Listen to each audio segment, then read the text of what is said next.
5 o'clock in the morning is the best time to go into this sort of meditation. If you will retire early every night for 1 month, before falling asleep, impress firmly upon your subjective mind the affirmation, "My Father is the ruler of all the world and is expressing his directing power through me."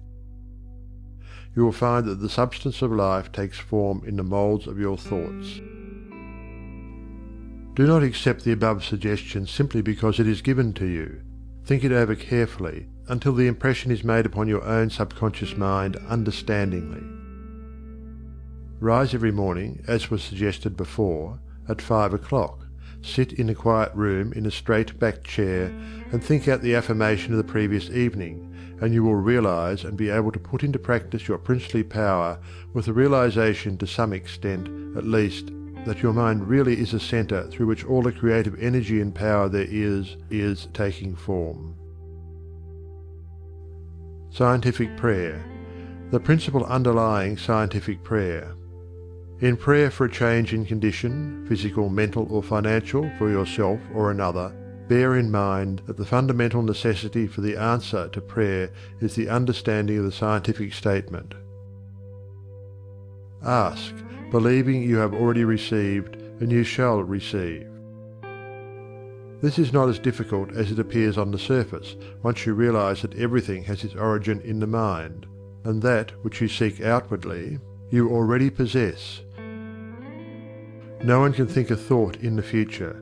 Your thought of a thing constitutes its origin. Therefore, the thought form of the thing is already yours as soon as you think it. Your steady recognition of this thought possession causes the thought to concentrate, to condense, to project itself, and to assume physical form. To get rich through creation. The recognition or conception of new forces of wealth is the loftiest aspiration you can take into your heart, for it assumes and implies a furtherance of all noble aims.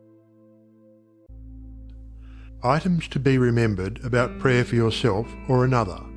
Remember that that which you call treatment or prayer is not, in any sense, hypnotism. It should never be your endeavor to take possession of the mind of another. Remember that it should never be your intention to make yourself believe that which you know to be untrue. You are simply thinking into God or First Cause with the understanding that, if a thing is true at all, there is a way in which it is true throughout the universe. Remember that the power of thought works by absolutely scientific principles. These principles are expressed in the language of the statement, "As a man thinketh in his heart, so is he." This statement contains a world of wisdom, but man's steady recognition and careful application of the statement itself is required to bring it into practical use. Remember that the principles involved in being as we think in our heart are elucidated and revealed by the law, "As you sow, you shall reap."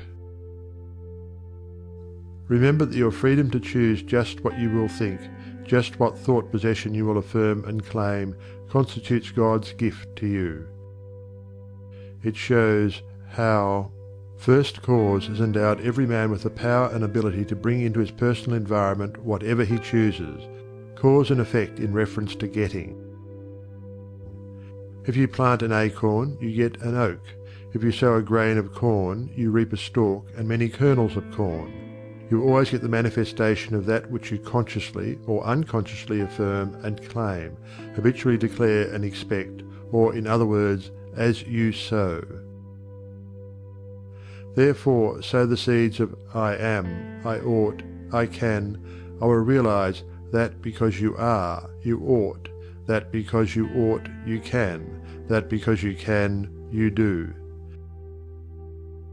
The manifestation of this truth, even in a small degree, gives you the indisputable understanding that dominion is your charter right. You are an heir of First Cause, endowed with all the power he has. God has given you everything. All is yours, and you know that all you have to do is to reach out your mental hand and take it.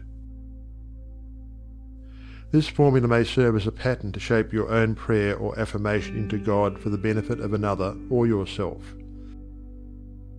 If, for another, you speak the Christian name of the person you wish to help, then dismiss their personality entirely from your consciousness. Intensify your thought by meditating upon the fact that there is that in you which finds the way, which is the truth and is the life. You are affirming this fact, believing that since you are thinking this, it is already yours. Having lifted up your feelings to the central idea of this meditation, you examine your own consciousness to see if there is aught which is unlike God. If there is any feeling of worry, fear, malice, envy, hatred, or jealousy, turn back in your meditation to cleanse your thought through the affirmation that God's love and purity fill all space, including your heart and soul. Reconcile your thought with the love of God, always remembering that you are made in the image and likeness of love. Keep this cleansing thought in mind until you feel you have freed your consciousness entirely of all thoughts and feelings other than love and unity with all humanity. Then, if denials do not disturb you, deny all that is unlike your desired manifestation. This accomplished, you almost overlay your denial with the affirmative thought that you are made in the image and likeness of God, and that you already have your desire fulfilled in its original spiritual or thought form. Closing of prayer. Prayer as a method of thought is a deliberate use of the law which gives you the power of dominion over everything which tends in any way to hamper your perfect liberty. You have been given life that you may enjoy it more and more fully.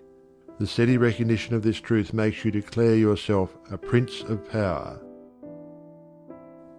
You recognize, accept, and use this power as a child of a king, and hence dominion is your birthright. Then, when you feel the light of this great truth flooding your consciousness, open the floodgates of your soul in heartfelt praise that you have the understanding that the Creator and His creation are one. Also that the Creator is continually creating through His creation. Close your treatment in the happy assurance that the prayer which is fulfilled is not a form of supplication, but a steady habitual affirming that the Creator of all creation is operating specifically through you. 1.